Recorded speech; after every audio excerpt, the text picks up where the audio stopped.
Hello, नमस्ते। मेरा नाम प्रशांत है। सबसे पहले बहुत-बहुत धन्यवाद चैनल पाने के लिए। आज हम लोग स्टार्ट करने वाले हैं नेचुरल लॉ स्कूल। देखो, हम लोग ज्यूरिस्प्रूडेंस का लेक्चर कर रहे थे और ये हमारा रिवीजन क्लास है, तो बहुत कम टाइम पे हम लोग ट्राई करेंगे ख़त्म करने का। देखो, यूनिट 4 हम लोग पढ़ रहे हैं। हम लोग का जो नोट्स बुक है, उसमें आप जैसे देखोगे unit 1 introduction, unit 2 concept of law, unit 3 source of law. आज हम लोग पहुँच चुके हैं यूनिट 4 में। यूनिट 4 में हम लोगों ने फर्स्ट क्लास, वैसे तो ये सारे टॉपिक्स आपको वीडियोस मिल जाएँगे। 6 जो ज्यूरिस्प्रूडेंस के स्कूल्स हैं, सब पे आपको लेक्चर मिल जाएगा। एक लॉन्ग लेक्चर होगा और एक लेक्चर हम लोग करेंगे जिसमें कि शॉर्ट लेक्चर होगा, है ना? जिसको हम लोग रिवीजन क्लासेस करके हम लोगों ने नाम दिया है। जैसे आज हम लोग उसका, जैसे आप यदि नेचुरल लॉ थ्योरी को पढ़ना चाहोगे, नेचुरल लॉ थ्योरी ज्यूरिस्प्रूडेंस के स्कूल में सबसे बड़े स्कूल में से एक है। और ज्यूरिस्प्रूडेंस का यदि आप बुक भी देखोगे, जो भी पुराने बुक्स हैं, सब में 50 60 70 पेज का नेचुरल लॉ थ्योरी है। और नेचुरल लॉ थ्योरी अपने आप में बहुत बड़ा है। तो यदि आप वो बहुत डिटेल्ड में पढ़ना चाहते हो, इजी कॉन्सेप्ट के साथ, इजी नोट्स के साथ, तो आप नेचुरल लॉ थ्योरी पे ऑलमोस्ट 3 लेक्चर पढ़ा हुआ है। 5-6 घंटे के टोटल लेक्चर है, क्योंकि बहुत बड़ा है वो। तो आप उसको देख सकते हो। यहाँ पे मैं ट्राई करूँगा within 1 hour to 45 minutes, 40 minutes to 1 hour के बीच में ये लेक्चर होगा। तो हम लोग ट्राई करेंगे 40 मिनट में ये जो पूरा कंप्लीट नेचुरल लॉ थ्योरी है, नेचुरल लॉ स्कूल, इसको ख़त्म कर ले। फिर नेक्स्ट क्लास एनालिटिकल स्कूल भी ऐसे करेंगे। एक रिवीजन क्लास होगा और एक डिटेल क्लास होगा। तो आज हम लोग रिवीजन क्लास स्टार्ट करने वाले हैं नेचुरल लॉ स्कूल का। देखो, नेचुरल लॉ स्कूल और जिस वीडियो पे, जिस पीडीएफ पे मैं पढ़ा रहा हूँ, इसका आपको नोट चाहिए तो डिस्क्रिप्शन बॉक्स में लिंक है, वहाँ से देख सकते हो। और कंप्लीट ज्यूरिस्प्रूडेंस का आपको पढ़ना है कंप्लीट, तो उसके लिए प्लेलिस्ट का लिंक होगा डिस्क्रिप्शन बॉक्स में, वहाँ से भी आप जाके प्लेलिस्ट देख सकते हो। देखो, नेचुरल लॉ स्कूल जो है, अच्छा, यहाँ पे 2 चीज़ है। एक तो आप नेचुरल लॉ और दूसरा है स्कूल। तो इन दोनों का यदि मीनिंग आपको समझना है, उससे पहले मैं आपको कंटेंट बता देता हूँ, आज की क्लास हम लोग पढ़ने वाले क्या है, फिर मैं बताऊँगा नेचुरल लॉ और स्कूल, दोनों को थोड़ा बाइफरगेट करके पढ़ेंगे। सबसे पहले, ये जो आप यहाँ पे 8 टॉपिक देख रहे हो, ये सारे टॉपिक्स में आपको बेसिक चीज़ें मिलेंगी। न जैसे introduction, meaning of natural law, main idea क्या था नेचुरल लॉ का, सोर्स क्या है नेचुरल लॉ का, मेन कैरेक्टरिस्टिक्स क्या है नेचुरल लॉ का, natural law versus positive law, और इम्पोर्टेंस क्या है नेचुरल लॉ का, कंट्रीब्यूशन क्या है नेचुरल लॉ का।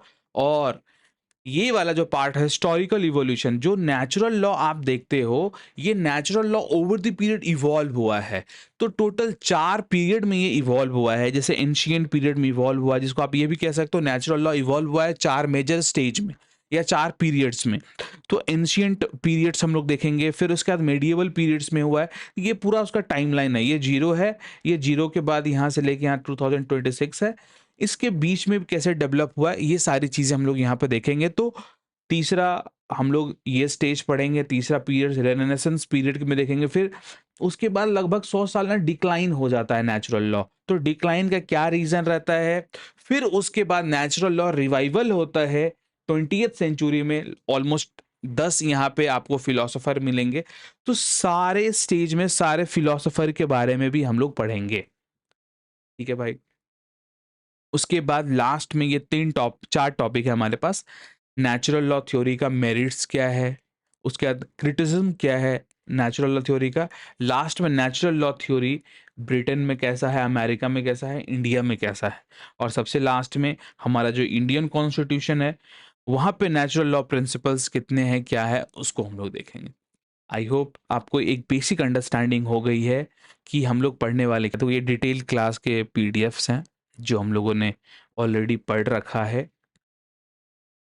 चलो, सबसे पहले, ये जो वर्ड है नेचुरल लॉ, स्कूल क्या होता है? ज्यूरिस्प्रूडेंस में आप 6 स्कूल्स पढ़ते हो, तो ये स्कूल्स का क्या मतलब होता है? स्कूल का सिंपल सा ये मतलब होता है कि यहाँ पे आप देखना, काफी सारे थिंकर्स आपको देखने को मिलेंगे, काफी सारे स्कॉलर्स देखने को मिलेंगे। और ये सारे स्कॉलर्स जो यहाँ पे आप देख रहे हो, ग्रुप ऑफ स्कॉलर है ना यहाँ पे, ये क्या है? Group of scholar.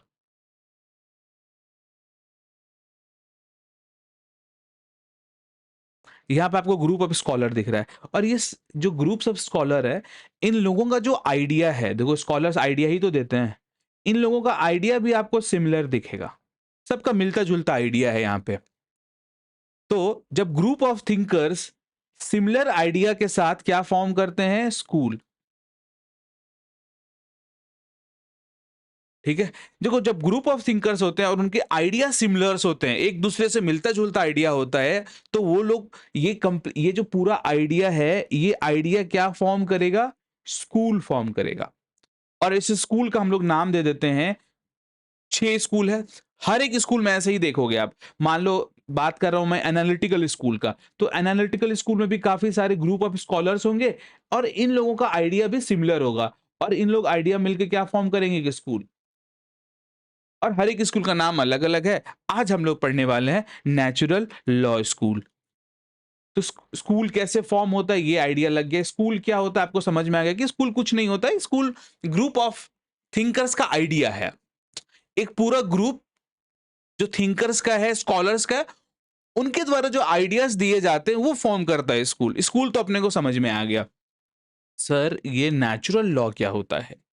देखो ये जो नेचुरल लॉ है ना, आप कभी कभी ये पढ़ते होगे लॉ क्या होता है ना? तो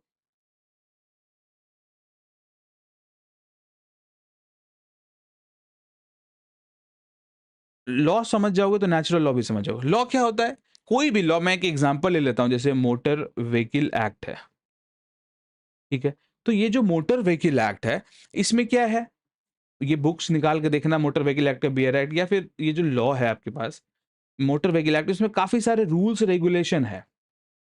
और ये रूल्स रेगुलेशन जो मोटर व्हीकल एक्ट में है, ये क्या करता है, हम लोगों के बिहेवियर को रेगुलेट करता है कि नहीं?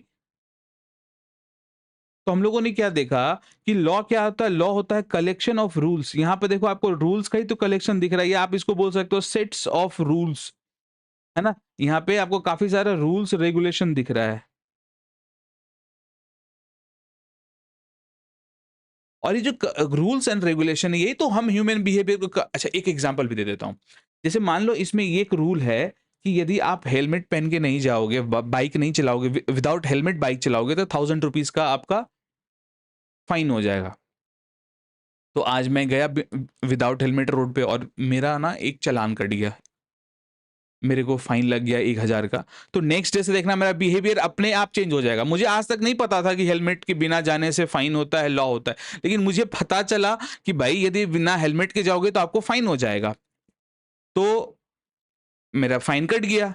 नेक्स्ट डे से मेरा बिहेवियर देखो अपने आप चेंज हो, जैसे मैं घर से निकलूंगा सबसे पहले हेलमेट टेक निकलूंगा। क्यों? क्योंकि देखो यहाँ पे लॉ क्या किया, लॉ मेरे बिहेवियर को रेगुलेट कर दिया। तो ऐसे ही काफी सारे भारत में लॉ है, बीएनएस है, आप देखते हो बीएनएस में भी काफी सारे रूल्स रेगुलेशन होता है जो हम इंसान को, हम ह्यूमन के बिहेवियर को रेगुलेट करता है, कंट्रोल करता है। बीएनएस भी क्या है, सेट्स ऑफ रूल्स रेगुलेशन है। तो लॉ क्या होता है समझ में आया आपको? अब सवाल है नेचुरल लॉ क्या होता है। नेचुरल लॉ भी इसी तरीके से, यदि आप नेचुरल लॉ बोलते हो तो नेचुरल लॉ में भी सेट्स ऑफ प्रिंसिपल्स है, रूल्स रेगुलेशन है यहां भी, है ना? नेचुरल लॉ में भी देखोगे तो काफी सारे आपको प्रिंसिपल्स देखने को मिलेगा। कलेक्शन ऑफ प्रिंसिपल्स ही है यहाँ पे, यहाँ भी कलेक्शन ऑफ, या बोल सकते हो आप सेट्स ऑफ प्रिंसिपल ही है ना?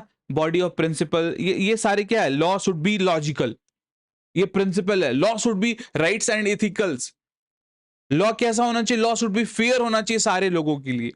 ये जो प्रिंसिपल्स मैं आपको बता रहा हूं, लॉ सारे पीपल्स लॉ के नजर में इक्वल हैं।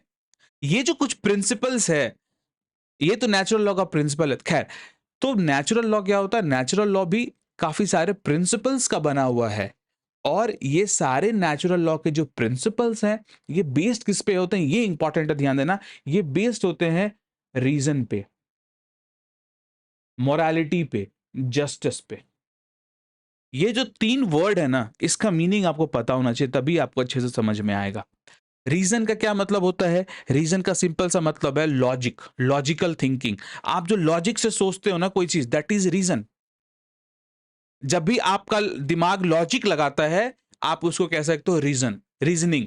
आप याद होगा एक सब्जेक्ट होता था रीजनिंग, वहां पे क्या करते थे अपन, दिमाग लगाते थे। तो रीजन का सिंपल सा मतलब होता है लॉजिक। लॉजिक से जो सोचते हैं हम लोग, है ना, लॉजिकल थिंकिंग। एक होता है वर्ड मोरालिटी। मोरालिटी मतलब क्या होता है, जिसको हम लोग हिंदी में नैतिकता बोलते हैं, मोरल। दैट मीन्स कि आप ये सोचते हो क्या सही क्या गलत। जैसे कोई रोड पे बंदा चल रहा है, कोई बच्चा मान लो नाला में गिरने वाला है, तो क्या करना चाहिए आपको? उसको पकड़ के बचाना चाहिए कि नहीं चाहिए? कोई रोड पे गिर गया, मान लो ओल्ड एज पर्सन है, तो उसको उठाना चाहिए कि नहीं उठाना चाहिए? आप बोलोगे सर बिल्कुल उठाना चाहिए। ये जो आपके अंदर से भावना आ रही है कि कोई पर्सन रोड पे गिर गया तो उसको उठाना है, दैट इज मोरल। क्या सही क्या गलत, ये जो हमारे अंदर जो सेंस होता है ना, sense of right and wrong, that is morality. Justice क्या होता है कि फेयर तरीके से जो भी चीज आप कर रहे हो वो सही होना चाहिए और फेयर तरीके से होना चाहिए, दैट इज जस्टिस। कोई भी काम करो, डूइंग, आप ऐसे कह सकते हो, doing what is fair and right. Justice means doing, आप इसको लिख लेना, doing what is fair and right.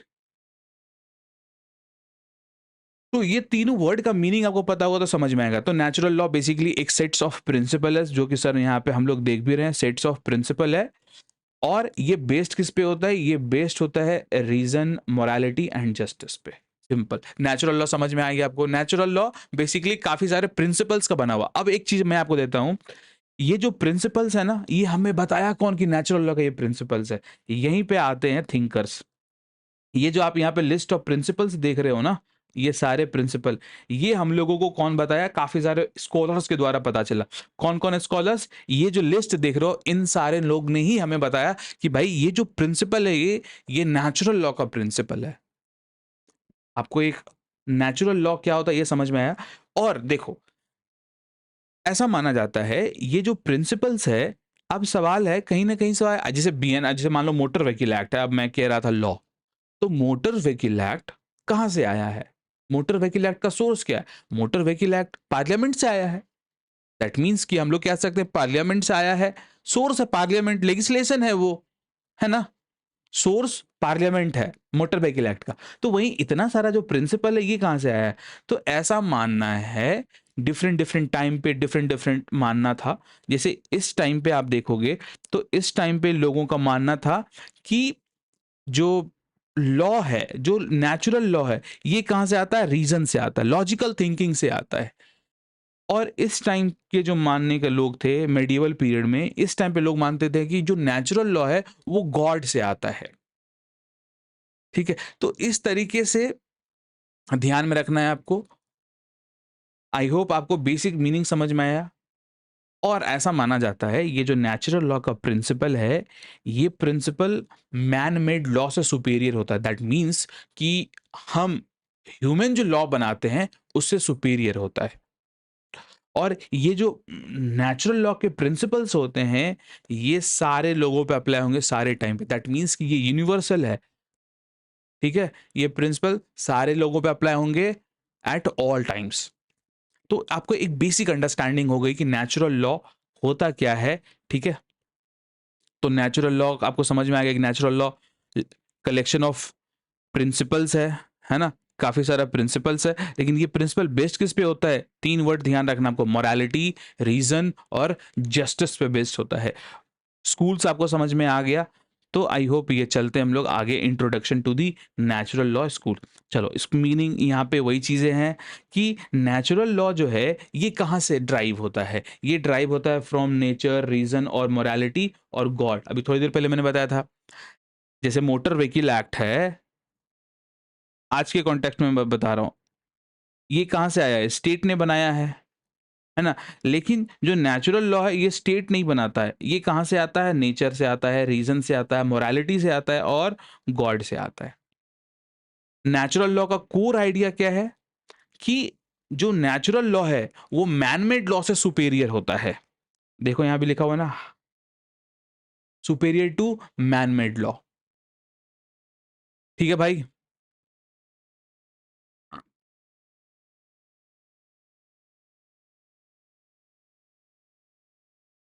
अब थोड़ा फास्ट में पढ़ेंगे, बेसिक कॉन्सेप्ट आपको समझ में आ गया, क्या आप पढ़ने वाले, ये सारी चीजें आपको क्लियर हो गई। अब फास्ट में पढ़ेंगे ताकि रिवीजन हो सके। वैलिडिटी देखोगे आप नेचुरल लॉ का, तो ऐसा कहा जाता है लॉ, मतलब एज पर नेचुरल लॉ ये कहते हैं कि लॉ वैलिड तभी होगा जब लॉ कैसा होना चाहिए, मस्ट जस्ट होना चाहिए, मोरल होना चाहिए, रीजनेबल होना चाहिए। अब एक वर्ड है यहाँ पे जस्ट, मुझे लगता है कि काफी सारे लोगों को जस्ट का जो मीनिंग है ना ये नहीं पता होगा। जस्ट का मतलब होता है कोई ऐसा एक्शन या कोई डिसीजंस जो किस पे बेस्ड हो, मोरल्स पे, इम्पार्शियल पे, फेयर होना चाहिए। ऐसा कोई काम करते हो आप जो कि फेयर है, इम्पार्शियल है, राइट्स है, रीजनेबल है, तो उसको हम लोग बोलेंगे जस्ट। और इसी का अपोजिट, मान लो कोई इमोरल है, पार्शियल है, तो उसको बोलोगे अनजस्ट। खैर, तो लॉ वैलिड कब होगा? जब लॉ जस्ट होगा, मोरल होगा या रीजनेबल होगा। लॉ को वैलिड होने के लिए उसको जस्ट होना चाहिए, मोरल होना चाहिए, है ना? देखो, इन सारे वर्ड का मीनिंग आपको पता है तो आपको इजीली समझ में आएगा। नेचुरल लॉ में पोजीशन क्या है स्टेट का, स्टेट लॉ का? यहाँ पे स्टेट लॉ को ये बोला जाता है, स्टेट लॉ मतलब ये जो गवर्नमेंट लॉ बनाती है ना? सिंपल से समझो, स्टेट लॉ को कंफर्म करना चाहिए किससे? नेचुरल जस्टिस से और मोरल प्रिंसिपल। कहने का मतलब ये है, जब सरकार कोई लॉ बनाती है, सरकार को नेचुरल जस्टिस को ध्यान में रखना है और मोरल प्रिंसिपल को ध्यान में रखते हुए लॉ बनाना चाहिए। और natural law, nature, natural law का नेचर कैसा है भाई? ये यूनिवर्सल है, मैंने भी थोड़ी देर पहले बताया था। सारे टाइम में, सब पे, सारे पीपल्स पे अप्लाई होगा ये इटर्नल है।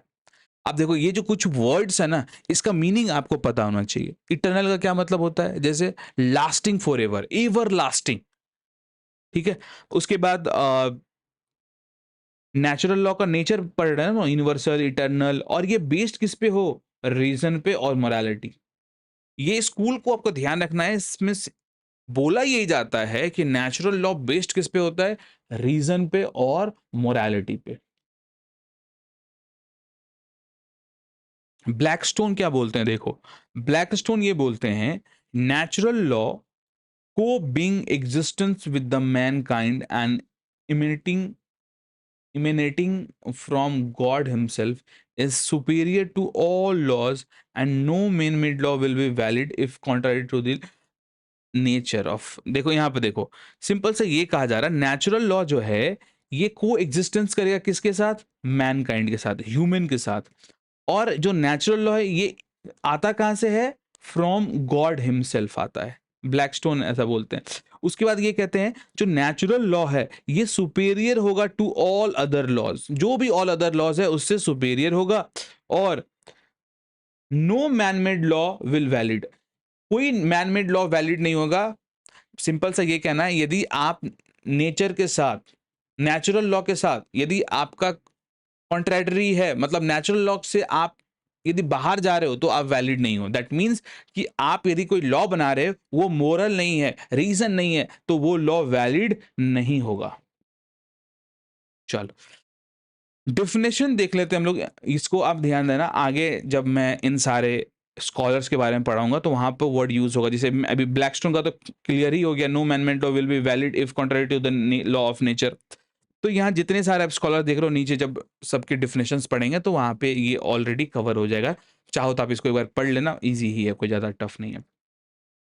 मेन आइडिया क्या है नेचुरल लॉ का?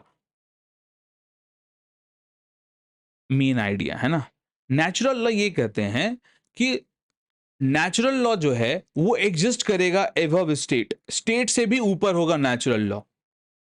ठीक है, दैट मीन्स कि नेचुरल लॉ क्या है? हायर लॉ है। और कोई जो भी लॉ होगा वो उसमें क्या देखना चाहिए, उसमें क्या रिफ्लेक्ट होना चाहिए? जस्टिस और मोरालिटी। उस लॉ में जस्टिस दिखना चाहिए और मोरालिटी दिखना चाहिए। ये सारी वर्ड्स जो है ना, जस्टिस, इथिक्स, इन सब पे लेक्चर भी है मेरा। आप जाके ये जो बेसिक कॉन्सेप्ट ऑफ लॉ है इसमें जाकर आप देख भी सकते हो, जैसे kinds of law, branch of law, justice and its kind, law, morality, ethics, इन सब में रिलेशन क्या है, इन सब को बहुत अच्छे से यहाँ पे एक्सप्लेन ऑलरेडी करा गया। फिर भी थोड़ा थोड़ा मैंने तो ऑलरेडी आपको बता रखा है। नेक्स्ट मेन आइडिया क्या है कि नेचुरल लॉ का जो प्रिंसिपल है ये अप्लाई होगा एवरीवेयर और ऑलवेज। ठीक है, लॉ जो है उसको आप मोरालिटी से सेपरेट नहीं कर सकते। आपको याद होगा जो एनालिटिकल स्कूल वाले हैं वो क्या करते हैं, बोलते हैं नहीं लॉ अलग है, मोरालिटी अलग है। ठीक है।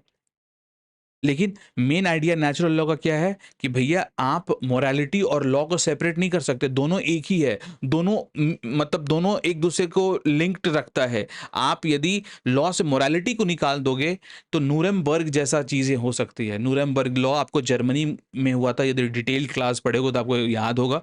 वो एग्जाम्पल से मैंने आपको समझाया था कि लॉ में मोरालिटी होना कितना इंपॉर्टेंट है। खैर आगे हम लोग देखेंगे आज भी। एम क्या है भाई? एम है कि सर्च फॉर ऑब्सोल्यूट जस्टिस।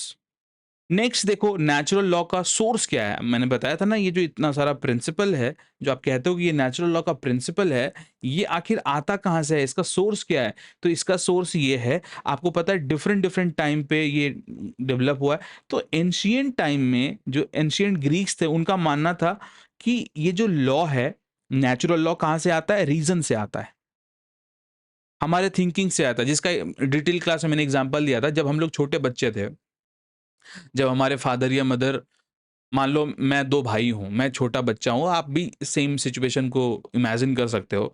जब हमारे फादर्स चॉकलेट लेके आते थे तो हम लोग क्या एक्सपेक्ट करते थे कि एक मेरे को भी मिले, और यदि मान लो एक छोटा भाई को मिल गया तो हम लोग एक्सपेक्टेशन ये करते थे एक मेरे को भी मिले, दोनों को इक्वल मिले।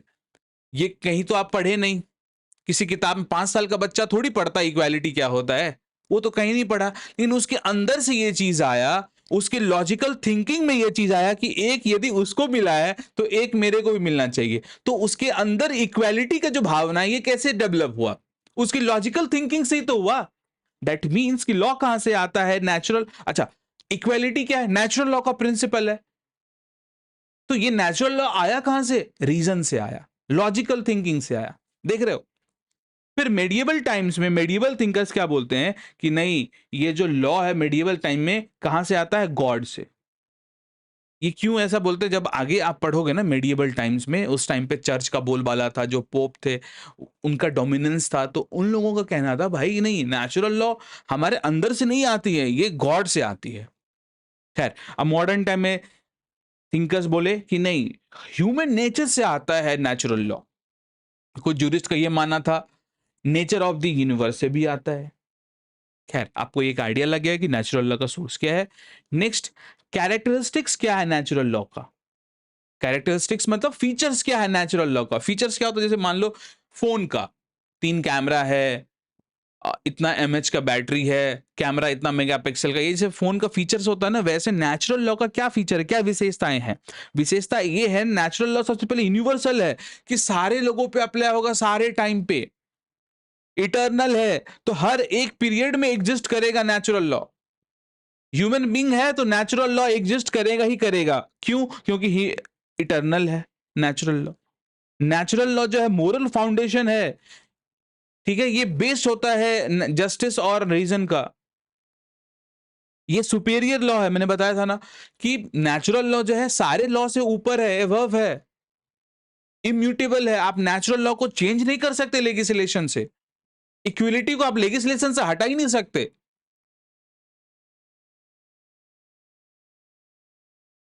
ह्यूमन राइट का बेसिस भी नेचुरल लॉ ही है, जैसे लिबर्टी, इक्वालिटी, ये सब नेचुरल लॉ का कॉन्सेप्ट है, नेचुरल लॉ का प्रिंसिपल है। और ह्यूमन राइट जो है, ये तो बेस ही किस पे है? लिबर्टी पे, इक्वालिटी पे, है ना? तो ये सारे फीचर्स हैं किसके? नेचुरल लॉ के। नेक्स्ट है natural law versus positive law. Positive law किसको बोलते हैं? जो सिंपल समझो, गवर्नमेंट आज के टाइम पे लॉ बनाती है ना, जो स्टेट लॉ बनाती है, एक ही बात हुआ गवर्नमेंट स्टेट। अब देखो स्टेट सॉवरेन ये सब पे भी लेक्चर ऑलरेडी अवेलेबल है, आप जाके देखो। अब मैं यहाँ स्टेट सॉवरेन यदि डिस्कस करने लगूंगा तो फिर बहुत दिक्कत हो जाएगा, ठीक है? सॉवरेन, है ना, और स्टेट के द्वारा जो आज के टाइम पे लॉ बनता है, जैसे मान लो कि एग्जांपल अभी लेटेस्ट में दे रहा हूँ बीएनएस, ये तो हमारे यहाँ स्टेट ही ने लॉ बनाया ना, ठीक है? तो पॉजिटिव लॉ क्या होता है? लॉ जो कि स्टेट के द्वारा बनाया जाता है ना, सॉवरेन के द्वारा। अच्छा, एक वर्ड है कमांड। कमांड मतलब क्या होता है? ऑर्डर। पॉजिटिव लॉ जो है, अब जैसे मान लो बीएनएस है, ये क्या है? ये बेस्ड है सॉवरेन कमांड पे। इसका मतलब ये है कि सरकार के ऑर्डर पे ही तो बेस्ड है बीएनएस, गवर्नमेंट के, स्टेट के ऑर्डर पे ही तो बेस्ड है सॉवरेन। सॉरी, ये बीएनएस। तो इसीलिए हम लोग बोलते हैं जो पॉजिटिव लॉ होता है वो किस पे बेस्ड होता है? सॉवरेन के कमांड पे, और ये स्टेट स्पेसिफिक होता है। और वहीं नेचुरल लॉ को देखोगे तो नेचुरल लॉ बेस्ड किस पे होता है? मोरालिटी पे। और नेचुरल लॉ यूनिवर्सल होता है, सब जगह अप्लाई होगा, पूरे वर्ल्ड में हर एक जगह अप्लाई होगा नेचुरल लॉ। हमारे यहाँ यदि आपको फील हो रहा है कि मैं छोटा बच्चा था, मुझे भी इक्वल मिलना चाहिए, मेरे छोटे भाई को भी इक्वल मिलना चाहिए चॉकलेट, तो यही सेम फीलिंग आप यदि यूरोप में किसी जगह जाओगे तो वहाँ भी बच्चों को आएगा, आप ऑस्ट्रेलिया जाओगे तो वहाँ भी आएगा। तो दैट मीन्स ये जो इक्वालिटी का कॉन्सेप्ट है, ये यूनिवर्सल है भाई। जो नेचुरल लॉ का प्रिंसिपल है यूनिवर्सल है, आपको वर्ल्ड में सब जगह मिलेंगे। और नेचुरल लॉ कैसा है? इटर्नल, ये तो ऑलरेडी मैंने बता दिया, सारे पीरियड्स में एग्जिस्ट करेंगे। लेकिन अक्लमंद होगा गवर्नमेंट का तो बीएनएस को चेंज कर सकती है कि नहीं कर सकती है? बिल्कुल कर सकती है, वो चेंजेबल है। और नेचुरल लॉ जैसे इक्वालिटी का प्रिंसिपल, ये कैसे हम लोगों ने डिस्कवर किया? अपने लॉजिकल थिंकिंग से किया है कि नहीं?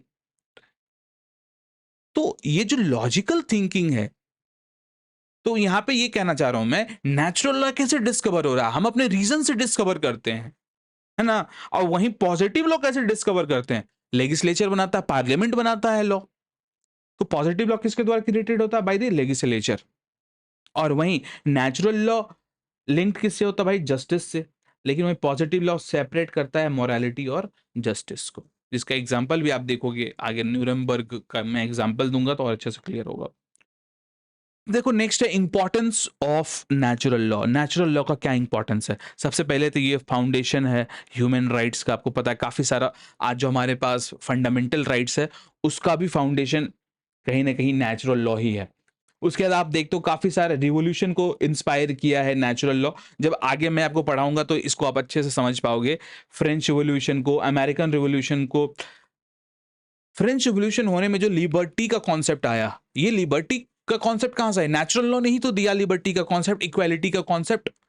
आप आगे देखोगे कि ग्रीक टाइम में काफी सारे जो फिलोसफर हुए, उनका जो कॉन्सेप्ट है उसी कॉन्सेप्ट पे बेस्ड था, उसी कॉन्सेप्ट की चर्चा होने लगी। फ्रांस की क्रांति, जब हम लोग याद है क्लास 9th में पढ़ते थे फ्रेंच रिवॉल्यूशन, तो उस टाइम पे ऐसा कहा जाता था कि चाय की टपरी पे बैठ के लोग इक्वलिटी की बात करते थे, फ्रीडम की बात करते थे, दैट मीन्स लिबर्टी की बात करते थे। तो लोगों के मन में आया कि भाई ये एक फिलोसफर हुए, ये इक्वालिटी की बात करते हैं, और ये बात करते हैं किंग के पास एब्सोल्यूट पावर नहीं होना चाहिए। किंग के पास यदि एब्सोल्यूट पावर है तो फिर वो अपने मनमानी करने लगेगा, उसके पावर को रिस्ट्रिक्ट करना चाहिए। ये सारी चीजें फ्रांस में लोग चाय की टपरी पे बैठ के बात किया करते थे। किसी फिलोसफर ने ये कहा है कि गवर्नमेंट के हटाने का पावर जनता के पास होना चाहिए यदि गवर्नमेंट अच्छे से काम नहीं कर रहा है। तो देख रहे हो, ये फिलोसोफर की बातें, ये जो नेचुरल लॉ की बातें हैं, ये लोग करने लगे, और जिसकी वजह से फ्रांस में एक बहुत बड़ा क्रांति होता है और लुई 16 हट जाता है। खैर ये सब हिस्ट्री की बातें हैं, बट हाँ, इंटरनेशनल लॉ, बहुत सारा इंटरनेशनल लॉ का बेसिस है नेचुरल लॉ।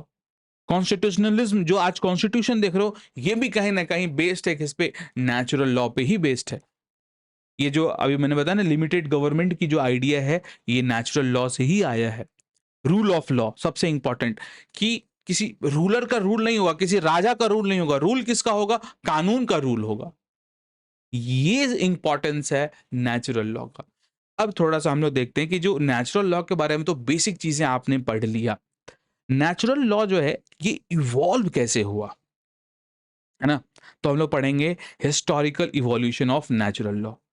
आज 2026 है, तो हमारे पास जो ये नेचुरल लॉ, ये कैसे इवॉल्व हो गया? ये मान लो जीरो रहा होगा, यहाँ से यहाँ तक 2026 जीसस क्राइस्ट का ये बर्थ है, तो उसके बर्थ से पहले का टाइम पीरियड को, बर्थ से पहले मीन्स बिफोर, और इससे पहले क्राइस्ट। तो ये जो बिफोर क्राइस्ट वाला एरिया है, इधर भी कुछ डेवलपमेंट्स हुआ, इधर क्या था, फिर उसके बाद जीसस क्राइस्ट के बर्थ के बाद कैसे क्या हुआ। जैसे आप यहाँ से यहाँ तक देखोगे एंशिएंट टाइम कैसे डेवलप हुआ, फिर मेडिएवल टाइम देखोगे, फिर रेनेसेंस पीरियड आता है, उसमें क्या होता है, फिर कुछ टाइम में देखोगे आप क्या होता है, जो नेचुरल लॉ है ये डिक्लाइन कर जाता है। फिर उसके बाद 20th सेंचुरी में ये रिवाइवल होता है, क्योंकि आपको पता है बीच में एनालिटिकल स्कूल आया। एनालिटिकल स्कूल की वजह से, एनालिटिकल स्कूल ना काफी सारे उसमें ना प्रॉब्लम था एनालिटिकल स्कूल में, जिसकी वजह से फिलोसोफर ने फिर से अपना अपना फिलोसफी दिया, और नेचुरल लॉ को रिवाइव किया।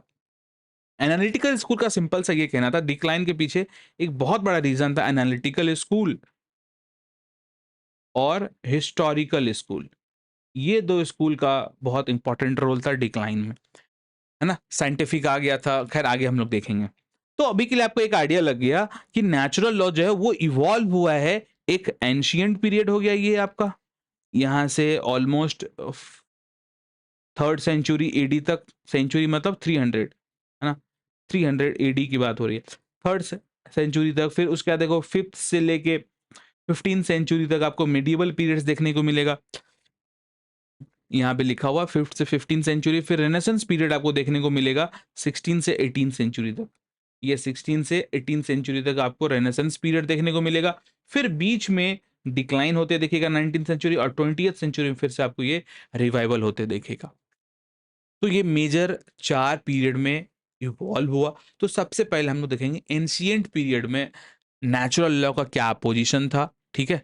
तो एंशिएंट पीरियड में यहाँ पे मैं आपको बता देता हूँ, हम लोग 2 पढ़ने वाले हैं।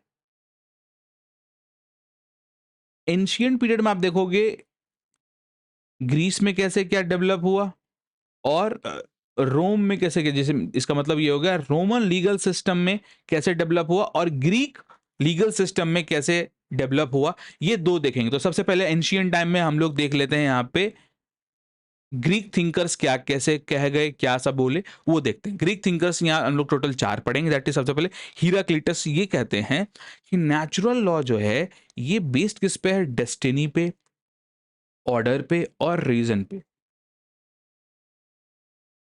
डेस्टिनी तो आई होप सबको पता है डेस्टिनी क्या होता है। ऑर्डर में मुझे लगता है काफी लोगों को प्रॉब्लम होगा। जैसे हम लोग सोसाइटी का एक ऑर्डर है, अभी क्या ऑर्डर है, मैं जिस सोसाइटी में रहता हूं यहाँ पे काफी शांति है, हम लोग पीसफुली रह रहे हैं, कोई किसी को डिस्टर्ब नहीं कर रहा है, ये हम लोग का एक ऑर्डर बना हुआ है सोसाइटी में। मान लो कल मर्डर हो जाता है, तो सोसाइटी में जो पीसफुली ऑर्डर था, क्या वो पीसफुली रहेगा? नहीं।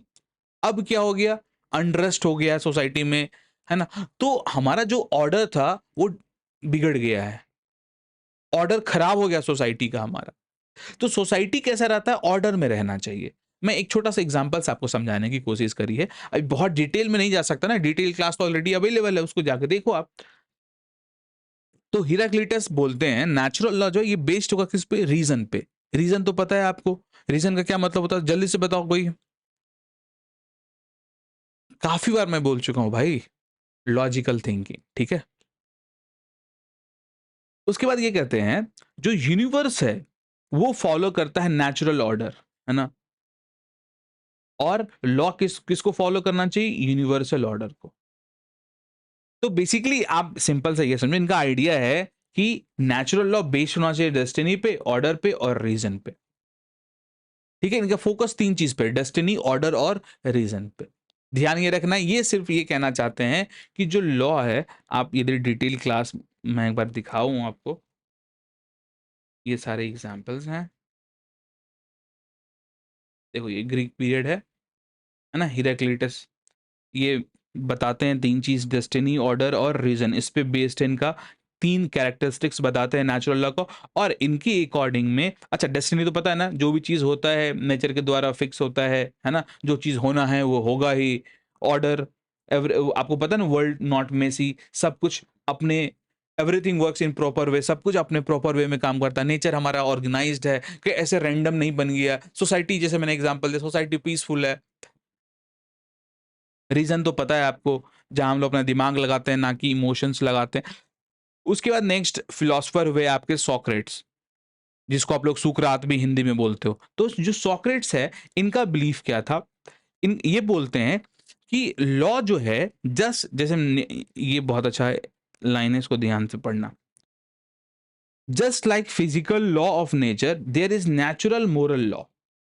इनका ये कहना है जैसे नेचर के पास एक फिजिकल लॉ है, नेचर के पास फिजिकल लॉ क्या है भाई, ग्रेविटी का। सेम उसी तरीके से हमारे पास एक मोरल लॉ होना चाहिए जो हमें ये बताता हो, अच्छा मोरल लॉ होना चाहिए बस। अच्छा मोरल लॉ क्या होता है, क्या सही क्या गलत। तो हमारे पास भी एक ऐसा लॉ होना चाहिए जो हमें ये बताए क्या सही क्या गलत। तो इनका ये कहना था।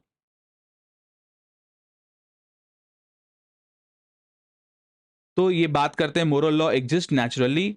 आपको मैंने बता ही दिया कि क्या rights and wrong can be known through knowledge. इनका एक कहना था ये बहुत अच्छा आर्ग्यू करते हैं, बोलते हैं कि एक बार मैं इसको इरेज करता हूँ। हाँ, ये कहते हैं virtue is knowledge and whatever is not virtuous is sin.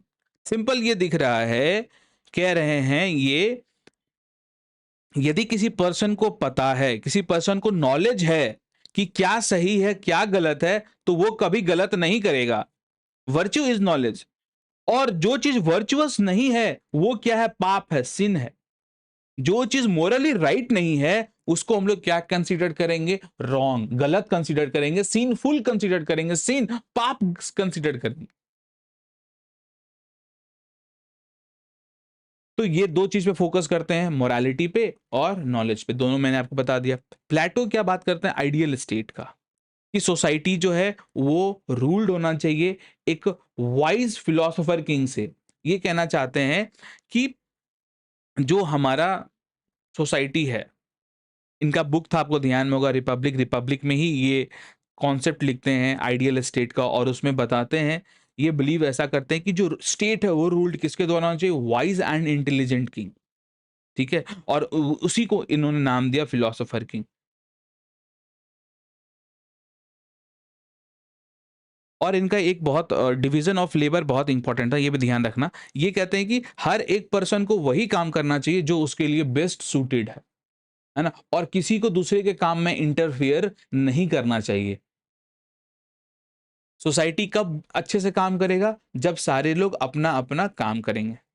Each man ought to do his work which he is called upon called upon by his capacity. वही चीज कह रहे हैं, हर एक पर्सन को वही काम करना चाहिए जो काम उसके लिए बेस्ट सूटेड है। जैसे टीचर के लिए कौन सा काम सूटेड होगा, टीचिंग, तो भैया तुम टीच करो। सोल्जर के लिए प्रोटेक्ट करना तो प्रोटेक्ट करो। नेक्स्ट है एरिस्टोटल। एरिस्टोटल क्या बोलते हैं भाई, law equal to reason without desire. इनका कहना है कि लॉ जो है वो किस पे बेस्ड होना चाहिए, ऑन प्योर रीजन, ना कि इमोशन पे, ना कि पर्सनल बायस पे, सिर्फ और सिर्फ प्योर रीजन पे बेस्ड होना चाहिए। नेक्स्ट है, हम लोग देखेंगे अब Greek natural law. Greek natural law में अभी मैंने बताया था ना आपको, एंशियंट पीरियड। अब एंशियंट पीरियड हम लोग ग्रीक थिंकर्स के बारे में देख लिए। अब ग्रीक नेचुरल लॉ का क्या क्या आइडिया था। आइडिया सबसे पहला ये था, law must be rational. Rational का मतलब क्या सही क्या गलत ये सोचने की जो क्षमता होती है, दैट इज रैशनल। तो ये किस पे बेस्ड होगा, रीजन पे। मोरल जस्टिस, ये आइडिया था। जस्टिस कैसा होना चाहिए, किस पे बेस्ड होना चाहिए, मोरालिटी पे। थर्ड, ग्रीक, अभी मैंने बताया था ना आपको, ये काफी सारे पीरियड्स में डेवलप हुआ। तो मान लो ये जीरो है,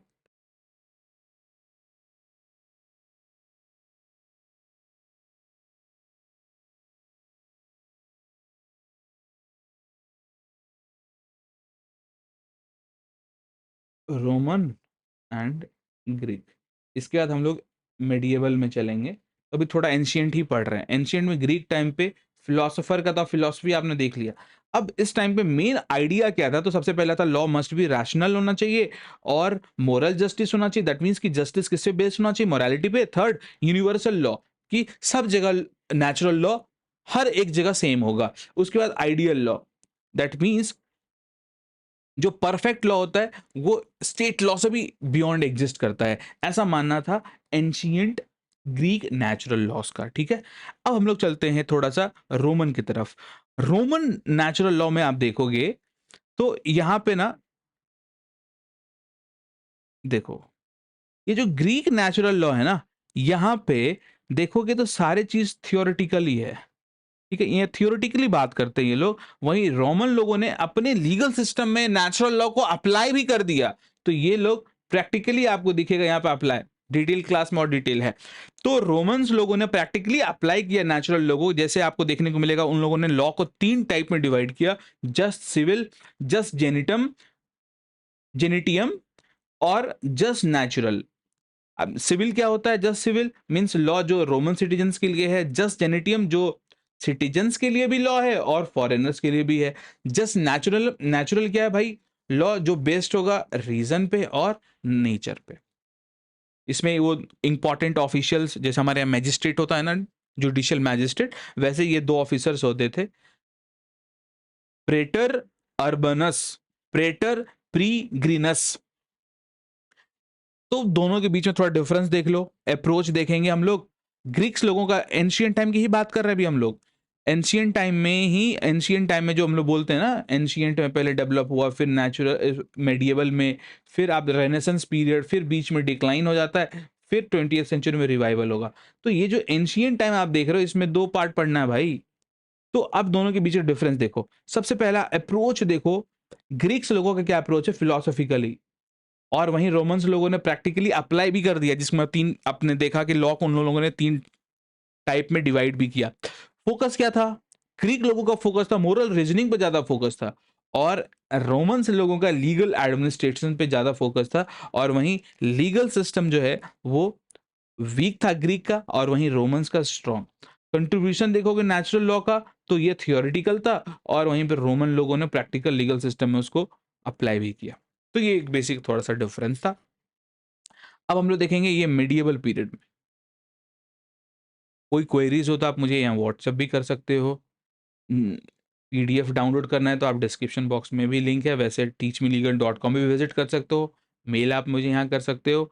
और टीच मी लीगल के सिर्फ आप ऐसे टीच मी लीगल इंस्टाग्राम पे कनेक्ट कर सकते हो, टेलीग्राम पे या फिर यूट्यूब पे तो आप देख ही रहे हो, और चाहो तो आप ऐप भी डाउनलोड कर सकते हो। Medieval natural law, medieval natural law जो है ये रिलीजियस फेज है, ठीक है भाई। इसमें आपको देखने को मिलेगा, मैं बोलता हूँ ना, ये हो गया आपका एंशियंट, ये हो गया मेडिएवल। तो इस फेज में ऑलमोस्ट 5th सेंचुरी से लेके आपको आगे देखने को मिलेगा। तो इस फेज में आपको चर्च का डोमिनेंस बहुत ज्यादा था यूरोप में, आपको पता होगा। और इस टाइम पे ऐसा माना जाता था कि स्टेट से भी ऊपर है चर्च, चर्च सबसे ऊपर है। और इन लोगों का मानना था कि जो नेचुरल लॉ है, वो लॉ या कोई भी लॉ कहां से आता है? गॉड से आता है। चर्च वालों का तो गॉड पे ही सब कुछ डिपेंड करता है ना भाई। खैर, तो इनका मानना था मेडिवल पीरियड्स में कि जो लॉ है वो कहां से आता है? गॉड से आता है। और यहाँ पे कंप्लीट लॉ को लिंक कर दिया इन लोगों ने रिलीजन्स के साथ। यहाँ पे सिर्फ और सिर्फ थियोलॉजी पे डिपेंड। अच्छा, एक बात, एक वर्ड मैंने बोल दिया, थियोलॉजी। थियोलॉजी का क्या मतलब होता है? जल्दी बताओ। Study of religious belief, religious belief का जो स्टडी करते हैं, धर्मशास्त्र, दैट इज थियोलॉजी। उसके बाद मेडिवल पीरियड में एक क्रिश्चियन थिंकर्स हुए, सेंट थॉमस एक्यूनास। ये क्या इन्होंने डिफाइन किया लॉ को?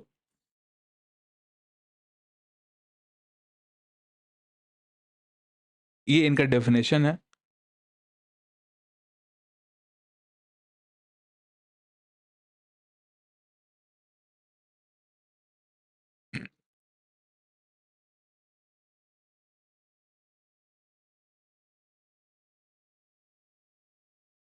मुझे लग रहा था मैंने कुछ छोड़ा है। से देखो, अभी मैंने बोल रहा था ना आपको कि रोमन में और ग्रीक, ग्रीक में तो आपने थिंकर्स के बारे में पढ़ लिया, और थोड़ा आइडियाज क्या निकला वो भी देख लिया। रोमन में आप कुछ बातें देखे, आपने यहाँ पे कोई थिंकर के बारे में नहीं पढ़ा। तो 2 थिंकर मैं बता देता हूँ। सिसरो एक बहुत फेमस रोमन लॉयर हुए, थिंकर हुए। इनका ये कहना था जो ट्रू लॉ होता है is right reason in agreement with nature, it is of universal application, unchanging and everlasting. तो इनका ये कहना था सिसरो का कि यहाँ देखो, रोमन की बात कर रहे हैं, रोमन थिंकर्स की बात कर रहे हैं, ठीक है भाई। लॉ जो होगा वो किस पे बेस्ड होगा भाई? राइट रीजन पे। और ये क्या है? यूनिवर्सल है। लॉ क्या होता है? नेचुरल लॉ यूनिवर्सल होता है, मतलब यूनिवर्सल एप्लीकेशन है, तो सब जगह ये कैसा अप्लाई होगा? एक जैसा अप्लाई होगा, सेम एवरीवेयर। उसके बाद क्या है? अनचेंजिंग, दैट मीन्स कि ये चेंज नहीं हो सकता bye anyone, and ever lasting, that means कि इटर्नल है, अनचेंजेबल है, एग्जिस्ट करेगा सब टाइम पे। सिसरो का ये कहना था। एक और रोमन थिंकर हुए जिनका नाम था अल्पाइन। अल्पाइन ने भी बोला कि नेचुरल लॉ जो है वो अप्लाई करेगा सारे ऑल लिविंग बींग्स पे, और अल्पाइन ये कहते हैं कि सारे ह्यूमन बींग्स इक्वल है बाय नेचर। चलो मेडिवल पीरियड्स हम लोग देख रहे थे, मैंने बता दिया था इस पीरियड में चर्च जो है बहुत पावरफुल हो चुका था, स्टेट से भी ज्यादा, और क्रिश्चियन थिंकर्स नेचुरल लॉ को यूज करते थे रिलीजन को सपोर्ट करने में, और इनका मानना था कि गॉड से लॉ आता है।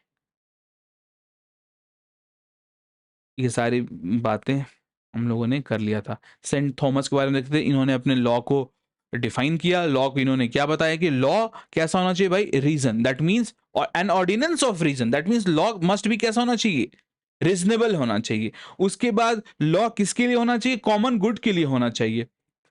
और लॉ बनाएगा कौन, made by him who has care of the community, जिसको सोसाइटी की, कम्युनिटी की केयर है, वही लॉ बनाएगा, है कि नहीं। उसके बाद लॉ अनाउंस कैसे होना चाहिए भाई, अनाउंस होना चाहिए टू दी पब्लिक, ये सेंट थॉमस एक्विनास कहते हैं। ये तो आपने देख लिया ये पूरे डेफिनेशन को। अब नेक्स्ट है 4 टाइप्स ऑफ लॉ। जैसे एक बताते हैं इटर्नल लॉ होगा, फिर एक नेचुरल लॉ होगा, एक डिवाइन लॉ होगा, एक ह्यूमन लॉ होगा। इटर्नल लॉ जो गॉड का प्लान होता है, नेचुरल लॉ जो रीजन पार्ट होता है इटर्नल लॉ का वो, और डिवाइन लॉ रिलीजियस लॉ, और ह्यूमन लॉ स्टेट लॉ। अब नेक्स्ट हम लोग देखेंगे रेनेसेंस पीरियड्स में, है ना। रेनेसेंस पीरियड में आपको जो मॉडर्न नेचुरल लॉ है ये देखने को मिलेगा। इस पीरियड में, रेनेसेंस पीरियड में, आपको पता है यूरोप में एक रेनेसेंस पीरियड आया था, काफी लंबे समय तक यूरोप पूरा शांत रहा जहां चर्च का डोमिनेशन था। उसके बाद रेनेसेंस पीरियड आया। इस टाइम पे आपको देखने को मिलेगा चर्च डिक्लाइन हो जाता है, जो सेकुलर थॉट है उसका राइज होता है। उसके बाद आप देखोगे रैशनल थिंकिंग जो है, लॉ यहाँ पे बेस्ड होने लगा किस पे, रीजंस पे। और एक कॉन्सेप्ट आया सोशल कॉन्ट्रैक्ट का, न्यू थियोरी इमर्ज हुआ, दैट इज सोशल कॉन्ट्रैक्ट। इसमें क्या होता था, जो सोसाइटी है वो बोलता था, कॉन्ट्रैक्ट करता था किसके साथ, रूलर के साथ, ऑथोरिटी के साथ। तो कौन होते थे जनरली उस टाइम पे, किंग। तो ये बोलते थे, ये सोशल कॉन्ट्रैक्ट थ्योरी ये है कि जो स्टेट से पहले का सिचुएशन है उसमें क्या था, मतलब जब गवर्नमेंट बनने से पहले का जो स्टेट होगा वो कैसा था, वहां पे लोग परेशान है, एक दूसरे से लड़ाई कर रहा है, पीस नहीं है सोसाइटी में, ठीक है। तो ये जो पीपल्स हैं ये क्या करेंगे, किंग के साथ एक कॉन्ट्रैक्ट करेंगे, दैट मीन्स कि अपना ये राइट्स कुछ किंग को दे देंगे, ऑलमोस्ट सारे राइट्स अपना किंग को दे देंगे, बदले में किंग क्या करेगा, प्रोटेक्ट करेगा। तो यहाँ पे आपस में कॉन्ट्रैक्ट हो रहा है कि भैया मेरे सारे राइट्स ले लो, बदले में आप मेरे को कॉन्ट्रैक्ट प्रोटेक्ट करो। ये जो थियोरी है इसी को अपन बोलते हैं सोशल कॉन्ट्रैक्ट थ्योरी, जो कि आपको रेनेसेंस पीरियड में काफी देखने को मिलेगा।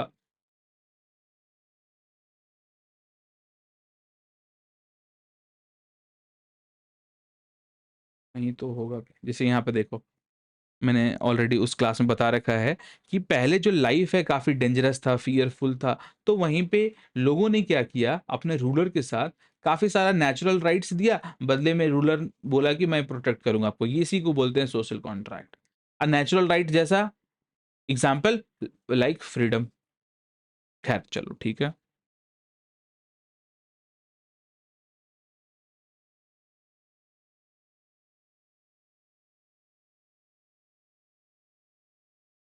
और सोशल कॉन्ट्रैक्ट थ्योरी में जो नेचुरल राइट्स था कुछ जैसे लाइफ, लिबर्टी, प्रॉपर्टी, इन सब का राइट्स इन लोगों ने अपने किंग को दे दिया, बदले में किंग प्रोटेक्ट करेगा इनको।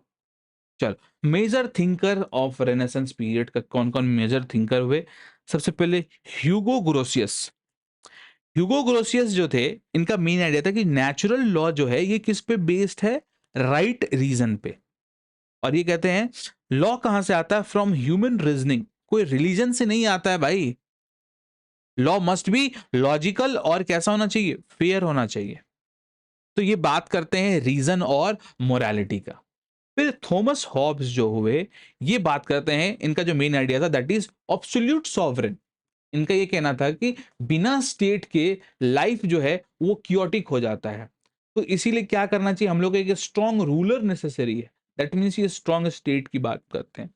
नेक्स्ट जॉन लॉकी जो थे, ये नेचुरल राइट्स की बात करते थे। इनका मेन आइडिया नेचुरल राइट्स था, और ये क्या कहते थे कि पीपल के पास जो नेचुरल राइट्स है, जैसे कि लाइफ, प्रॉपर्टी, स्टेट को उसको प्रोटेक्ट करना चाहिए। दैट मीन्स कि नेचुरल राइट्स को प्रोटेक्ट करो। Natural rights like right to life, right to liberty, right to property, और स्टेट की क्या ड्यूटी है, उसको प्रोटेक्ट करें। और वहीं जीन जैक रूसो क्या बोलते हैं, जनरल विल की बात करते हैं। दैट मीन्स कि law should represent the will of people. Law क्या रिप्रेजेंट करे, पीपल का विल, जनरल विल को रिप्रेजेंट करे। सोसाइटी डिसाइड करेगा कि क्या सही है क्या गलत है। दैट मीन्स कि डेमोक्रेसी का बात करते हैं। तो ये जो जॉन लॉकी थे और जैक जीन रोसो थे, फ्रेंच रिवॉल्यूशन में इनका आइडिया बहुत ज्यादा बूम करेगा। जब इनके बारे में आप पढ़ोगे पॉलिटिकल साइंस में तो आपको पता चलेगा, और अमेरिकन रिवॉल्यूशन में भी। इमैनुअल कांट क्या बोलते हैं भाई, इनका मेन आइडिया है कि act in A way that everyone can follow. इस तरीके से एक्ट करो कि सारे लोग फॉलो करें। आप इस तरीके से अपना एक्ट करो कि सारे लोग उसको फॉलो करें। और ये कहते हैं लॉ किस पे बेस्ड होना चाहिए भाई, ऑन मोरल ड्यूटीज। तो ये बात करते हैं सबसे पहला मोरालिटी की, दूसरा ड्यूटी की बात करते हैं। तो आप वही करो जो यूनिवर्सली राइट है एज पर इमैनुअल कांट। चलो अब थोड़ा सा हम लोग देखते हैं 19th सेंचुरी में। मैंने बताया था आपको, आपने अभी तक क्या क्या देख लिया। सबसे पहले एंशिएंट पीरियड देख लिया, फिर आपने मेडिएवल पीरियड्स देखा, उसके बाद आपने रेनेसेंस पीरियड देखा। मेडिएवल पीरियड में आपको पता है चर्च का बहुत ज्यादा बोलबाला था। फिर रेनेसेंस पीरियड में सेकुलर थॉट्स आने लगा बाय दी स्कॉलर्स। अब क्या होगा, डिक्लाइन होगा नेचुरल लॉ का। तो ये वाले पार्ट को हम लोग देखते हैं। तो सबसे पहला नेचुरल लॉ का जो हम लोग बोल रहे डिक्लाइन होगा, तो ये डिक्लाइन का रीजन क्या था। डिक्लाइन का सबसे पहला रीजन था जो पॉजिटिज्म है इसमें राइज हो रहा था। पॉजिटिज्म क्या है, ये कॉन्सेप्ट है जो कि आप बेसिकली एनालिटिकल स्कूल का ही दूसरा नाम पॉजिटिविज्म भी है। ठीक है, इसमें क्या कहना था कि जो सॉवरेन का कमांड है, याद है वो आपको definition natural law, sorry Ben Austin का definition, law is the command of sovereign which is back by sanction. तो लॉ क्या है, कमांड है सॉवरेन का, स्टेट का कमांड है, और यदि आप उसको ओबे नहीं करोगे तो बैक बाय सैंक्शन, पनिशमेंट मिलेगा। ये जो कॉन्सेप्ट है इसका राइज होने लगा। दैट मींस कि स्टेट ने जो कानून बना दिया वो आपको फॉलो करना पड़ेगा, उसमें मोरालिटी से कोई मतलब नहीं। स्टेट ने जो लॉ बना दिया वो आपको फॉलो करना पड़ेगा। जिसका एग्जांपल आपको जर्मनी में देखने को मिलेगा, नूरेमबर्ग। ये जो ऑस्टिन का कॉन्सेप्ट, बेंथम का जो concept that is analytical school का कॉन्सेप्ट 19th सेंचुरी में बूम करने लगा। और उस टाइम पे आप देखोगे 1935 में एक लॉ आता है जर्मनी में जिसका नाम था नूरेमबर्ग। उस लॉ में क्या था, दो चीज मेन बात करती थी वो लॉ। पहला कि जो जुइस है वो बेसिकली बात ये करते थे कि जर्मन का जो ब्लड है वो प्योर है। रेसिज्म का बात करता था ये लॉ, और बात करता था कि जो जुइस है वो किसी जर्मन फीमेल को एम्प्लॉय नहीं रख सकता 40 साल तक की, कोई महिलाओं को, और किसी जर्मन के साथ सेक्सुअल रिलेशनशिप एस्टैब्लिश नहीं कर सकता है, किसी जर्मन से शादी नहीं कर सकता है। तो और दूसरा था कि जो जूस थे उनके पास जर्मनी का सिटीजनशिप नहीं मिलेगा। अब सिटीजनशिप नहीं मिलेगा तो आपको कोई राइट्स नहीं मिलेगा, वोटिंग राइट्स नहीं मिलेगा, आपको कोई पॉलिटिकल राइट्स नहीं मिलेगा। तो ये जो नूरेमबर्ग लॉ है ये किसके द्वारा बनाया गया, नाजी पार्टी के द्वारा, मतलब स्टेट के द्वारा बनाया गया। अब स्टेट के द्वारा लॉ बनाया गया तो that is valid as per analytical school. Analytical school क्या कहना है, स्टेट ने जो लॉ बना दिया दैट इज वैलिड। लेकिन नेचुरल स्कूल क्या बोलते हैं, लॉ ऐसा बनाओ जिसमें मोरल भी हो। ठीक है, स्टेट लॉ बनाए मानते हैं, लेकिन उसमें मोरालिटी होना चाहिए। अब बताओ यहां पे जूस के साथ कितना ज्यादा डिस्क्रिमिनेशन हो रहा है। अब कानून बन गया जर्मनी में तो पुलिस तो उसको फॉलो करेगा। कोई जूइश यदि किसी को नौकरी पर रख लिया तो जूइश को मार दिया जाता था भाई, जूइश को वोटिंग राइट नहीं मिल रहा है। तो जो लॉ मैं तो आपको 2-3 एग्जांपल दिया उस लॉ में, काफ़ी सारे लॉज़ थे वो, तो उसको पुलिस ऑफिसर्स वहाँ पे अप्लाई, जो ऑफिसर्स थे जर्मनी में, कानून को अप्लाई इन्फोर्स कौन करेगा भाई? पुलिस ऑफिसर्स या जो भी अथॉरिटी है वो ऑफिसर्स इन्फोर्स करेंगे जो भी लॉ बनेगा। तो जर्मनी में ये चीज़ हो रहा था। तो ये कॉन्सेप्ट बहुत ज़्यादा राइज़ हुआ 19th सेंचुरी में। उसके बाद तो ये कह रहा हूँ यहाँ पे, मैंने तो एक एग्जांपल थोड़ा आगे चला गया मैं, अभी के लिए आप ये समझो कि पॉजिटिव्म जो जो कॉन्सेप्ट है, एनालिटिकल स्कूल, हिस्टोरिकल स्कूल्स बहुत ज़्यादा राइज हो रहा था 19th सेंचुरी में। उसके बाद इंडस्ट्रियल रिवॉल्यूशन भी काफ़ी स्पीड से बढ़ रहा था, जिसमें कि साइंटिफिक थिंकिंग पे लोग शिफ्ट हो रहे थे। उसके बाद हिस्टोरिकल स्कूल्स क्या बोलते थे कि लॉ कस्टम से आता है, इंपेरिकल अप्रोच भी हो रहा था। दैट मीन्स कि फोकस किस पे हो भाई? रियल लॉस पे। तो ये सारे रीजन थे डिक्लाइन होने का। और बेंथम बोलते थे कि नेचुरल लॉ कंप्लीट नॉनसेंस है। ऑस्टिन कहते थे कि एम्बिगुअस है, मिसलीडिंग है ये नेचुरल लॉ। हमारा जो कॉन्सेप्ट उसको मानो। दैट मीन्स कि सरकार ने जो लॉ बना दिया वो फाइनल है, चाहे वो मोरल से उसका कोई मतलब नहीं, वो मोरल हो इमोरल हो उसे कोई मतलब नहीं है, इमोरल हो अनजस्ट हो उससे कोई मतलब नहीं है। सरकार ने लॉ बना दिया, यू हैव टू फॉलो। लेकिन नेचुरल लॉ ये नहीं कहता है। नेचुरल लॉ कहता है कि लॉ कोई भी बनाओ, लॉ तभी वैलिड होगा जब उसमें मोरालिटी हो। दैट मीन्स कि क्या सही क्या गलत है, ये सारी चीजें उसमें होना चाहिए। नेचुरल लॉ का फिलॉसफी उसमें होना चाहिए। तो आपने देख लिया डिक्लाइन, डिक्लाइन के पीछे रीजंस देख लिया। अब 20th सेंचुरी में नेचुरल लॉ का रिवाइवल होगा। आपको मैंने एक स्टोरी भी बता दिया, इस स्टोरी से आपको समझ में आया कि ठीक है, एनालिटिकल स्कूल और हिस्टोरिकल स्कूल का राइज तो हुआ 19th सेंचुरी में। दैट मीन्स 1801 से लेके 1900 तक। अब 1901 से लेके इधर देखोगे जनरली वर्ल्ड वॉर होता है, 1914 में स्टार्ट हो जाता है। उसके बाद तो आपने जर्मनी का मैंने एग्जांपल दिया।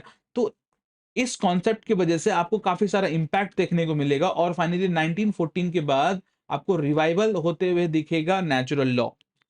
तो काफी सारी चीजें होती है, जैसे आपको इटली का फासिज्म याद होगा, मुसोलिनी का रूल याद होगा, कितना क्रूर शासक था, डिक्टेटर था वो। तो नाजिज्म और फासिज्म बहुत बड़ा रीजन रहा कि रिवाइवल हुआ, क्योंकि पता है आपको जर्मनी और इटली में कितना ज्यादा लोगों को मारा गया। वहां पे जो लॉ था, लॉ तो था, सरकार ने बना दिया, दैट इज लॉ। सही हो गलत हो अलग बात है। तो वो काफी सारा अनजस्ट लॉ की वजह से फासिज्म और नाजिज्म बहुत ज्यादा क्रिटिसाइज किया गया। उसके बाद वर्ल्ड वॉर हो गया, वर्ल्ड वॉर में काफी ज्यादा क्राइसिस हुआ, काफी सारे लोग मरे। तो उसके बाद क्या हुआ, तो यहाँ पे क्लियरली दिखा ये जो कॉन्सेप्ट है एनालिटिकल स्कूल्स का फेल्यूर हुआ। दैट मीन्स कि लॉ जो बनता है उसमें मोरालिटी होना चाहिए। तो फिर यहाँ पे नए फिलोसोफर आए और नए तरीके से नेचुरल लॉ को रिवाइव किए। और न्यू नेचुरल लॉ जो था वो किस पे बेस्ड था भाई? वैल्यू ओरिएंटेड बेस्ड था। इनका फोकस था जस्टिस पे, और ये फ्लेक्सिबल थे, पहले जैसा अब्सोल्यूट नहीं, जस्टिस इज अब्सोल्यूट ऐसा वाला बात नहीं, यहाँ पे थोड़ा फ्लेक्सिबल थे और प्रैक्टिकल हुए नए वाले नेचुरल लॉ। तो ये जो रिवाइवल का पीरियड आप देखोगे 1914 के बाद होता है टू बी एग्जैक्टली। तो इसमें देखोगे डॉक्टर एलन क्या ऑब्जर्व करते हैं कि जो न्यू नेचुरल लॉ है वो वैल्यू ओरिएंटेड और रिलेटिविस्टिक्स है।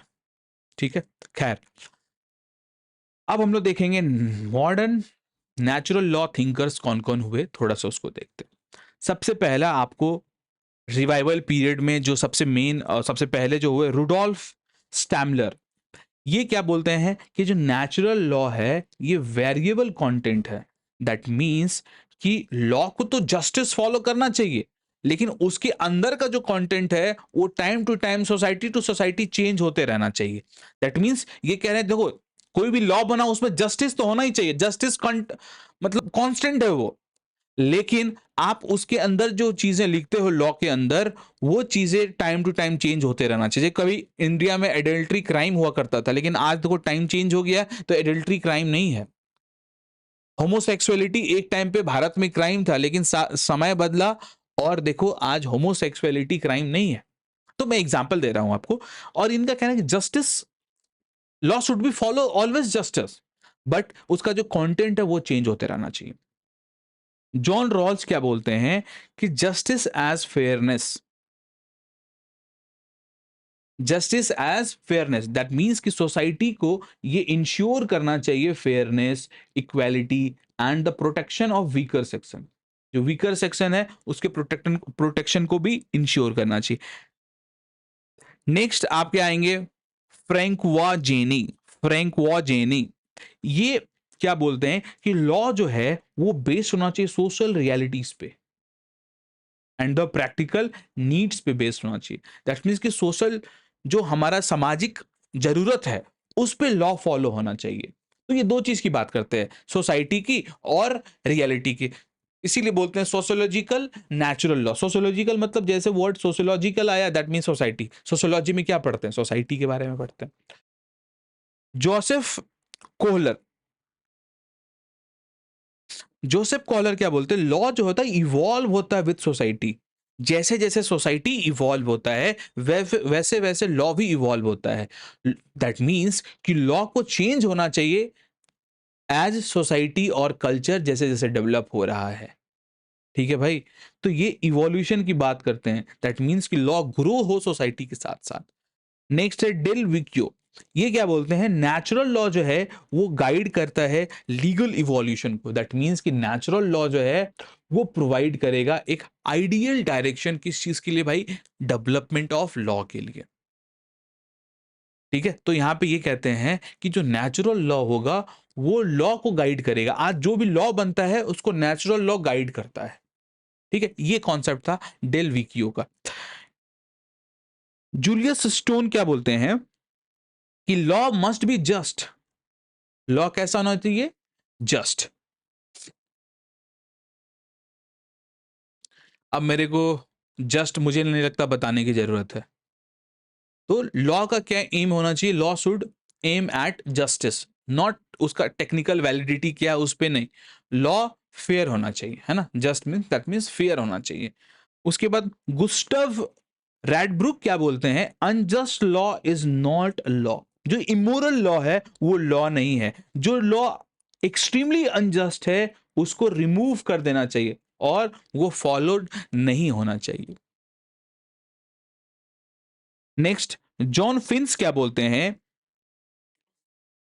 Basic value of life. That means कि जो लॉ है वो बेसिक ह्यूमन जो वैल्यूज है, जैसे कि नॉलेज, लाइफ, सोसाइटी, इन सारे चीज को प्रोटेक्ट करे। कोई भी जो कानून बने वो basic human values like life, knowledge, society, इसको प्रोटेक्ट करे। तो ये ह्यूमन वैल्यूज की बात करते हैं। उसके बाद जेरोम हॉल जो है इंटीग्रेटिव ज्यूरिस्प्रूडेंस की बात करते हैं, और इसमें ये क्या करते हैं, लॉ को कंबाइन कर देना चाहिए किसके साथ? मोरालिटी के साथ, फैक्ट के साथ और सोशल नीड्स को टुगेदर। ये तीनों चीज को कंबाइन करते हैं, इंटीग्रेशन करते हैं। किसको किसको? मोरालिटी को, सोशल नीड्स को और फैक्ट्स को। और वहीं पे लोन लुइस फुलर जो हुए, ये इनर मोरालिटी की बात करते हैं, इनर मोरालिटी ऑफ लॉ की। दैट मींस कि लॉ को कुछ सर्टेन मोरल प्रिंसिपल को फॉलो करना चाहिए, लाइक क्लैरिटी, कंसिस्टेंसी, फेयरनेस। ठीक है, तो बेसिकली ये रूल ऑफ लॉ की बात करते हैं। आई होप आपको ये क्लियर हुआ होगा। और जो इन John Lewis full sorry Lon Lewis Fuller जो थे, इनका जो कॉन्सेप्ट था इनर मोरालिटी का, ये जो ऊपर देख रहे हो, ये जो इनर मोरालिटी का कॉन्सेप्ट था, इसमें ये टोटल 8 प्रिंसिपल देते हैं और बोलते हैं कि इन सारे प्रिंसिपल्स को लॉ को फॉलो करना चाहिए। जैसे general rules, publicity, no respective law, clarity होना चाहिए, पॉसिबिलिटीज ऑफ कंप्लाइंसेस, कंसिस्टेंसी होना चाहिए, स्टेबिलिटी होना चाहिए। ठीक है, कंग्रुएंस बिटवीन लॉ एंड एप्लीकेशंस होना चाहिए। काफी डिटेल में जब आप देखोगे तो उसको मैंने ऑलरेडी आपको बता रखा है।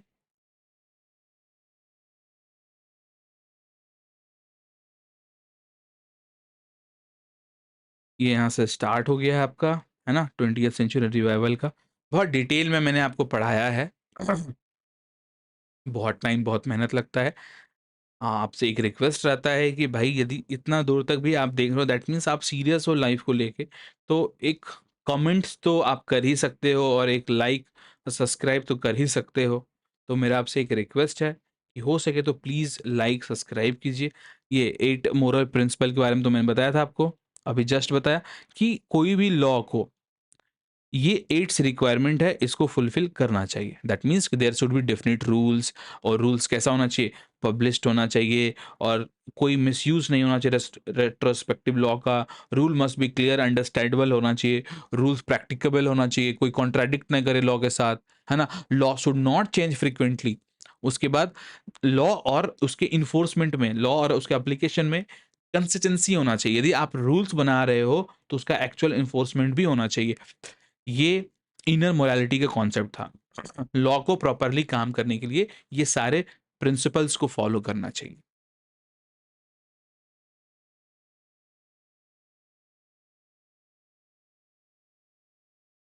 अब हम लोग देखते हैं strength of natural law. Natural law का क्या स्ट्रेंथ है भाई? सबसे पहले ये जस्टिस का फाउंडेशन बना, जहाँ पे हम लोग लॉ को कनेक्ट करते हैं मोरालिटी के साथ। उसके बाद स्ट्रेंथ एक ये है कि बेसिस ऑफ ह्यूमन राइट्स, आज जो आपके पास ह्यूमन राइट का कॉन्सेप्ट है, उसका बेसिस नेचुरल लॉ ही है भाई।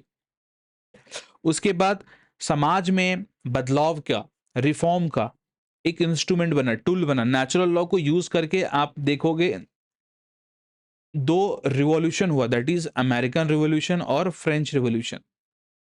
तो कहीं न कहीं सुधार के लिए, रिफॉर्म के लिए as instrument, as a tool use करा गया नेचुरल लॉ को। उसके बाद आप देखोगे control over a state, that means कि टायरनी जो होता था बाय द डिक्टेटर्स, उसको भी कम करने के लिए यूज़ करा जाने लगा नेचुरल लॉ का। नेक्स्ट हम लोग अब देखेंगे criticism of natural law. Natural law का क्या क्रिटिसिज्म था? सबसे पहले तो ये कहा गया कि ये एब्स्ट्रैक्ट है, दैट मीन्स कि बहुत ज़्यादा फिलॉसफिकल है, अनसर्टेन है, मोरालिटी डिफर भी तो करता है, ये प्रैक्टिकल नहीं है। दैट मीन्स कि बहुत डिफिकल्ट है इसको लागू करने में, इन्फोर्स करने में, और कन्फ्यूजन भी है। नेक्स्ट ये सब्जेक्टिव है। सब्जेक्टिव है का मतलब क्या है? मान लो जज के पास कोई केस गया, आप कह रहे हो कि मोरालिटी होना चाहिए, तो जज अपने मोरालिटी के हिसाब से उसको देखेगा। तो मोरालिटी का एक पैरामीटर कैसे सेट करोगे भाई? सब अपना-अपना मोरालिटी लगाएगा। तो जज में इम्पोज़ पर्सनल व्यूज़ भी हो सकता है। खैर, natural law in legal system. हम लोग एक यूएस का देख लेते हैं कि sorry, UK, US and India.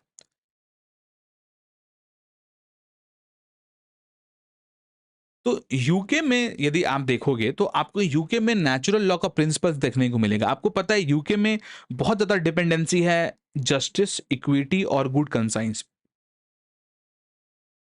और जस्टिस, इक्विटी, गुड कंसाइंस, ये किसका फिलॉसफी है? किसका आइडिया है? नेचुरल लॉ का ही तो आइडिया है। उसके नेचुरल जस्टिस, दैट मीन्स कि जो एडमिनिस्ट्रेटिव लॉ प्रिंसिपल्स आप देखोगे काफ़ी सारा यूके में, वो भी नेचुरल लॉ पे ही बेस्ड है। फिर आपको रूल ऑफ लॉ जो दिखता है यूके में कि इक्वलिटी बिफोर लॉ, लॉ के नज़र में सारे लोग इक्वल हैं, ये जो रूल ऑफ लॉ है, ये भी तो नेचुरल लॉ का ही तो आइडिया है भाई। तो यूके में भी आपको काफ़ी इन्फ्लुएंस दिखता है नेचुरल लॉ का। अब यूनाइटेड स्टेट्स में के लीगल सिस्टम में भी आपको देखने को मिलेगा, जैसे बिल ऑफ राइट्स। कुछ लोगों को नहीं पता होगा, मैं बता देता हूँ। जब यूके का कॉन्स्टिट्यूशन बना, उसके बाद जो 1 से लेके 10 तक अमेंडमेंट हुआ, हर एक अमेंडमेंट में हर एक अमेंडमेंट्स में राइट्स को ऐड करा गया। हर एक अमेंडमेंट्स में कुछ-कुछ राइट्स को ऐड करा गया। तो 1 से लेके 10 तक का जो अमेंडमेंट्स था, उसमें जो राइट्स को ऐड करा गया, उसी राइट्स को बोलते हैं हम लोग बिल ऑफ राइट्स।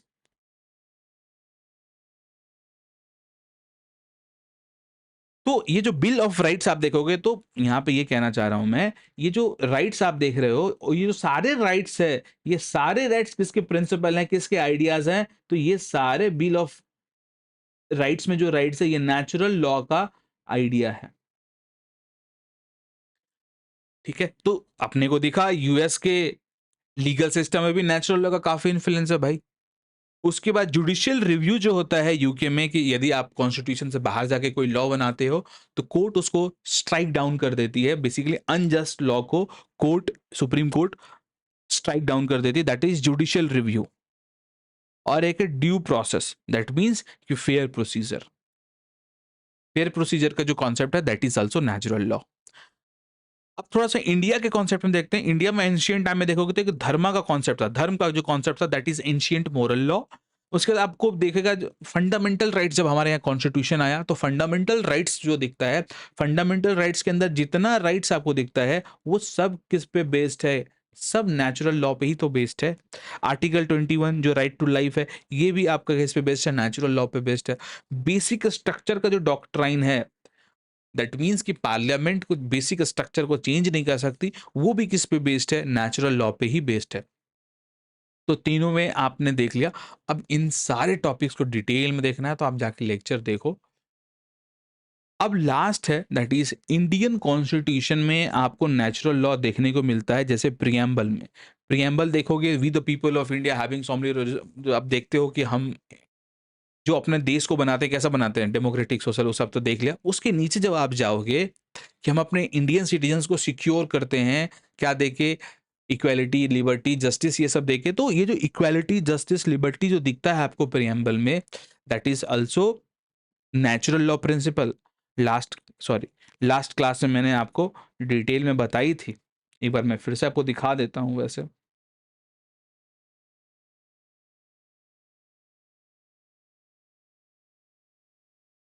चलो एक बार दिखा देता हूँ आपको प्रियम्बल।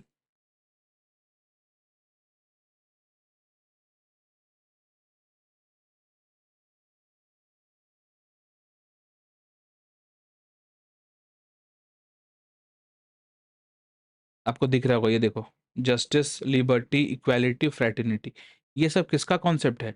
ये सब कॉन्सेप्ट जो आप देख रहे हो, ये सारे कॉन्सेप्ट नेचुरल लॉ के ही हैं।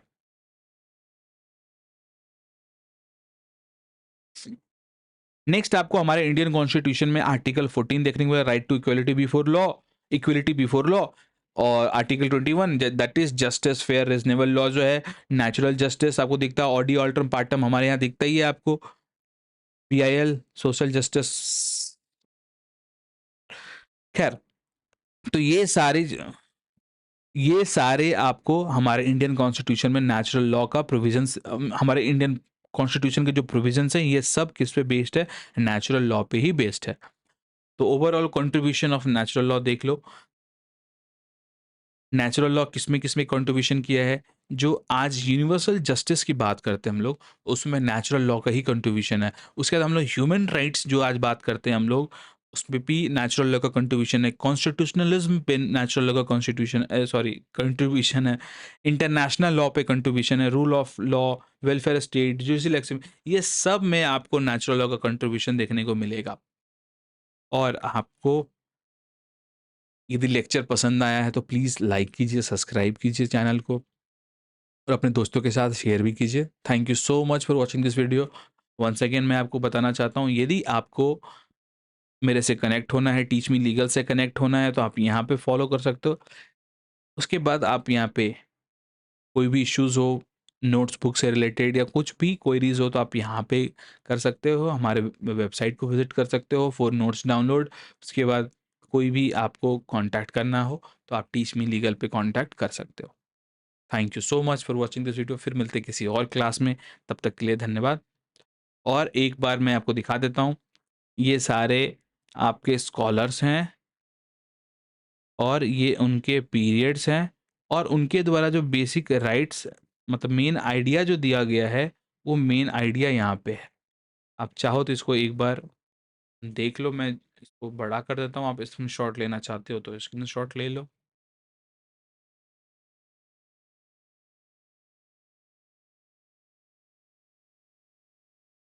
अब आप स्क्रीन शॉट इसका एक बार करके ले लो। फिर मैं एक बार नीचे, चलो ले लो, ऊपर करता हूँ अब मैं, फिर से ले लो। तो आपके पास एक पूरा चार्ट आ गया रिवाइज करने के लिए। फिर मिलते हैं किसी और क्लास में, तब तक के लिए धन्यवाद। Bye bye, good nights.